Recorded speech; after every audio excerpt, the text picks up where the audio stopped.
Welcome to the Buddy Pet Podcast, where we talk everything animal health and wellness with our very own Dr. Elza Rutherford. How are you today? I'm very good. How are you? Doing all right, thank you. So on the docket today, we have seizures. So let's start it off. What causes seizures in dogs?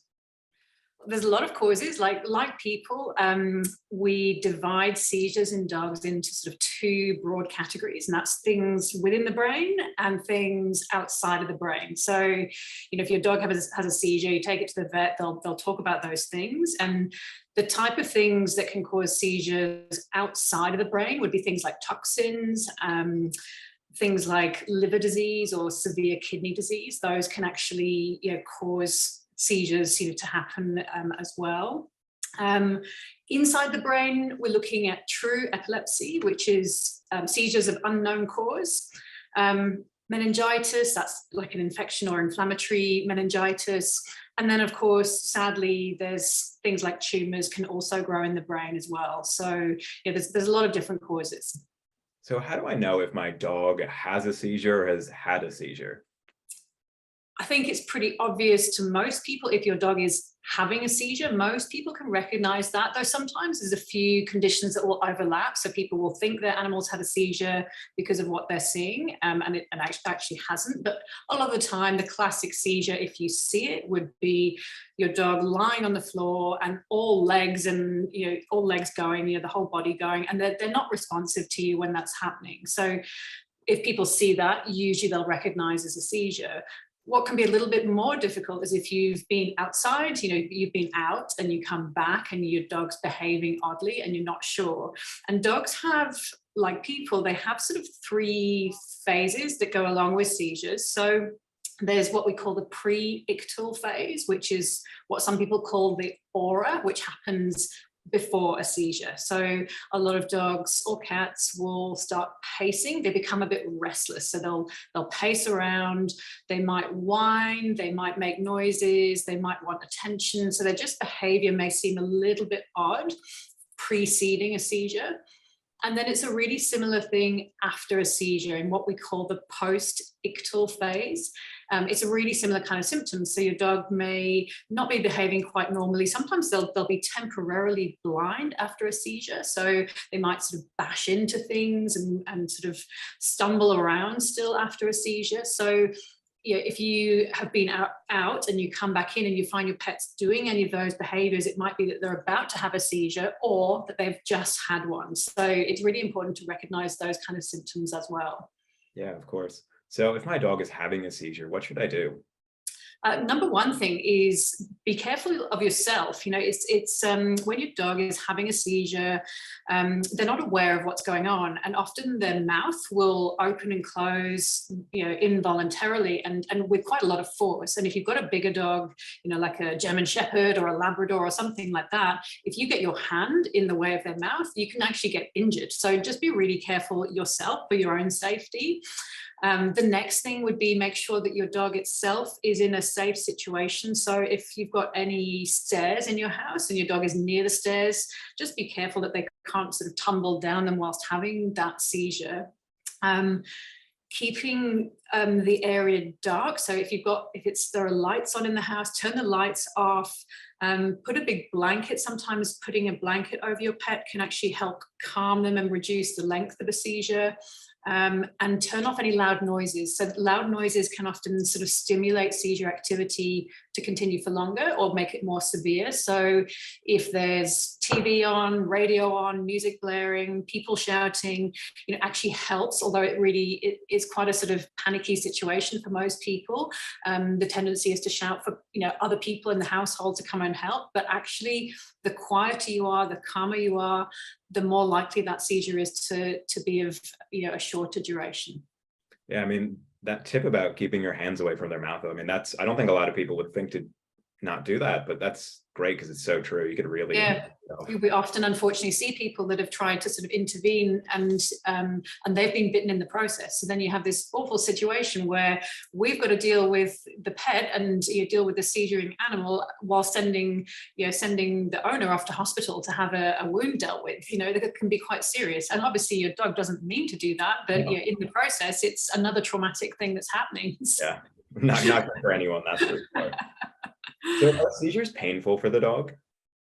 In general, no. It does depend on the cause, but in general, a seizure itself isn't painful per se. Obviously, having said that, if a dog injures itself, whilst being unaware of what's happening, then it can get pain from other injuries sustained. But the seizure itself generally isn't painful.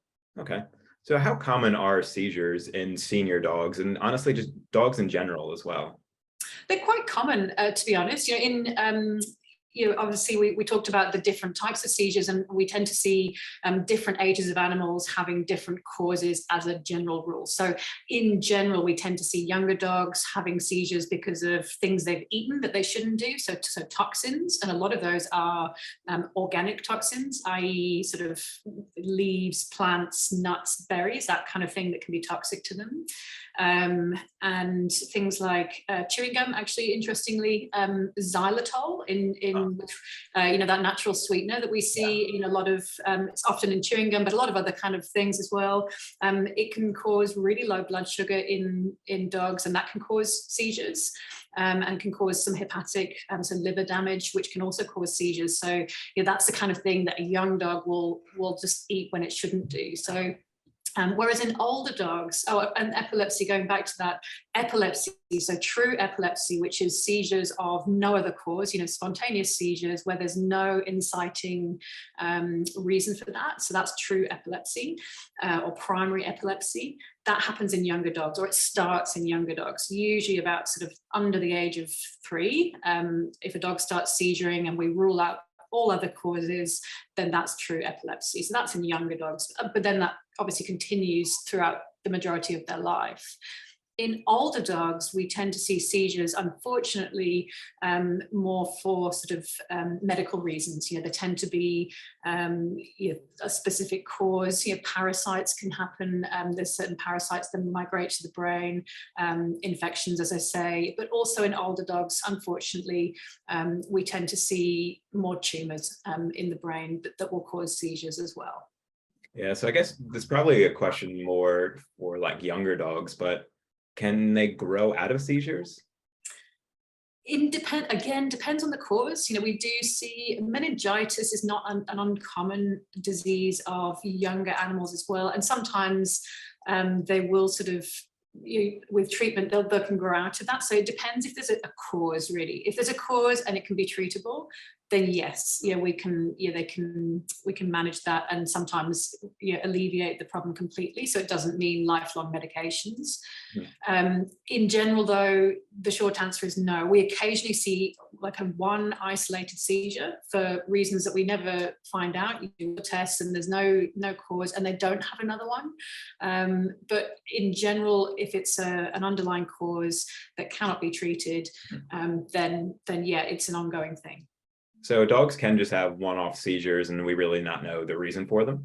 Yeah, we tend to see it all the time, and maybe there is a cause and we just haven't found it. We're talking about doing lots of blood tests, MRI scans, taking samples of spinal fluid. And once you've done all of those things, if you still haven't found an answer and they don't have another seizure, we don't persist, so we definitely do see that sort of fairly commonly, I'd say, in dogs.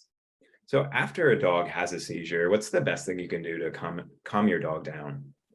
So really, it's similar to what we would do, if the dog's having a seizure when you see it at the time. So definitely keeping that environment safe. As I said, sometimes post-seizure, they'll have a temporary blindness or reduced vision. So making sure your dog can't sort of walk into things, making sure that they're safe, that they can't tumble downstairs, that the environment is as quiet and dark as possible, because that will help to reduce anxiety.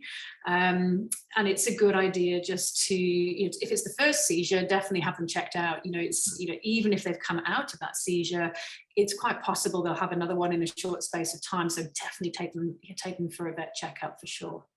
So after my dog has a seizure, can I still feed them? It's not generally advisable to feed them immediately, particularly, especially if you're intending to take them to the vet, because it's better that we haven't just had food if we're doing blood tests, etc. I would always wait at least a couple of hours. So if your dog, if you're used to your dog having seizures, it's a sort of something that is part of their life. Probably give it a couple of hours, unless they're a puppy. There's in puppies, and we're talking really quite small puppies, their ability to deal with glucose is very different to adult animals, and that actually low glucose can cause seizures. So if there's any possibility that you think your little tiny puppy has had a seizure and it may take you half an hour to get to the vet, I would offer that puppy some food, because in that circumstance, it may be that they've had low blood sugar that's caused the seizure in the first place. So that's probably the only situation where I'd say do feed within that first couple of hours. The other thing that I probably would do is allow a little bit of water. When they're having a seizure, they tend to lose a lot of moisture through their mouth and that kind of thing. It uses a lot of moisture, so a little bit of water is fine. So are seizures preventable or not really? You just can never really guess. Look, usually if your dog has a condition, let's say they've got primary epilepsy, you will start to recognize what we call those pre-ictal symptoms. So you might see that they're going into that phase where they're about to have a seizure. In a lot of cases, if they're on medications, giving them additional medications at that point doesn't always help. Sometimes things like some prescribed medications like Valium, if your vet's prescribed it for, that may help to stop them having a seizure. Possibly CBD oil may help in the acute situation. We don't really know with that yet. It definitely helps with long-term treatment. We'll talk about that in a sec. But really, it's about sort of calming your dog's environment. It's just making sure if you're noticing those pre-ictal symptoms, again, environment, keep it quiet, keep it dark, keep it safe, and just see if you can, and don't take your dog out for a walk. Don't let them run around, because sometimes that exercise and stimulation can set up a seizure. So the answer is possibly. There are some little things you can do that may help. Okay. So what are some natural remedies that we could take a look at for our dogs that have seizures? Yeah, so we just touched upon it really there. So CBD is, it's really coming to the forefront as something that can be certainly a complementary treatment. So when I say complementary, I mean alongside some sort of other medication for the seizures. And in many cases, it looks like, there have been studies that have shown that CBD on its own can actually prevent a lot of these seizures. So it's really, really an interesting topic in our pets. Absolutely. So can my dog have a seizure in their sleep? They certainly can. Yeah, there's lots of different kinds of seizures actually as well. So yes, they can certainly start in their sleep. And there's all sorts of, we haven't talked about like the types of seizures. We've talked about the causes, but dogs can have, like, the classic seizure is what we call a generalized seizure. So they will, as I say, often lie on their side, mouth's going, legs are going, everything's moving. And we call that a tonic-clonic seizure. So it's a generalized tonic-clonic seizure. But they also can have sort of more isolated seizures. They're like partial seizures, I guess you'd call them. Sometimes they just involve temporary absence of consciousness. So your dog may just be walking along and then suddenly it's like they're not there. They'll just stop and stare and they're not responsive. And that's a form of seizure.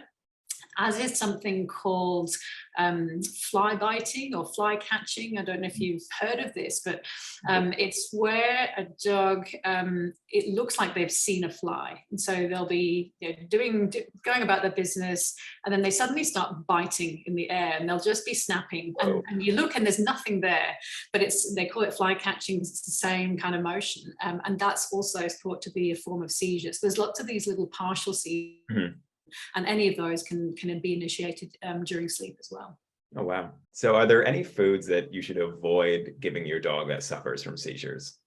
Certainly, it's, with dogs, it's very similar to humans. There's now a lot of evidence that gut health is linked to all sorts of bodily functions. We've looked at immune system, that kind of thing, and certainly with brain health as well.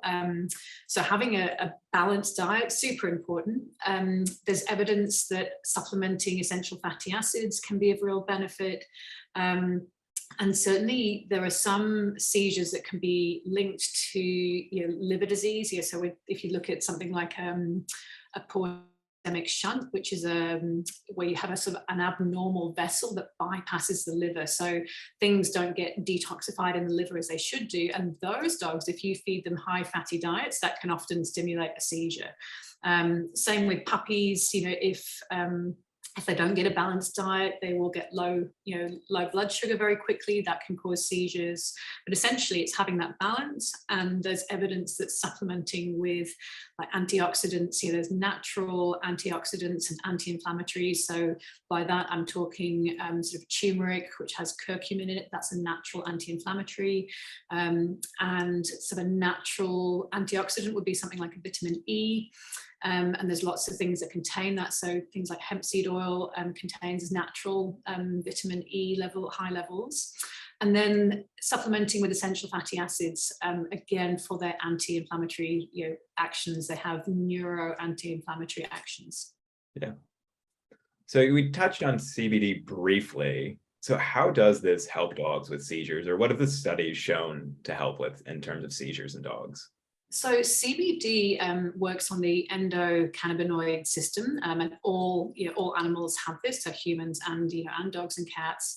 And there are receptors within the brain as well as outside of the brain. There's two main different types of cannabinoid receptors. And the thought is that CBD acts on this system, on those centralized receptors to reduce neuroinflammation. And seizures are all about inflammatory conditions within the brain. So by reducing that inflammation, that's how CBD is thought to help. Great, super interesting. And I guess to wrap up this segment, I guess this is probably going to be a big one, but do seizures cause brain damage in dogs? They certainly can do. Having a seizure in itself, no matter what the cause is, whether it's something infectious, whether it's primary epilepsy, whether there's something in the brain, the actual process of having a seizure will cause the whole body to heat up. When we see animals post-seizure, their body temperature is often a couple of degrees higher than it should be. And that in itself can cause brain damage. Over a certain level of high temperature, over a certain level will cause brain damage. The physical movement of the brain, when a dog's having a full clonic-tonic seizure, the brain literally moves in the head. It's traumatic, and so that creates trauma. So the inflammation in the brain cavity is quite huge, and we often see then something called edema, which is collection of fluid where it shouldn't be really, and that can put pressure on the brain. So yes, having a seizure can definitely cause damage, and the longer the seizure goes on, or the more frequent the seizures are, the more likely there is to be some sustained damage post seizure. Yeah, that makes a lot of sense. And with that, wraps up this segment from our Buddy Pet podcast. Thank you, and we'll see you on the next episode. Thank you.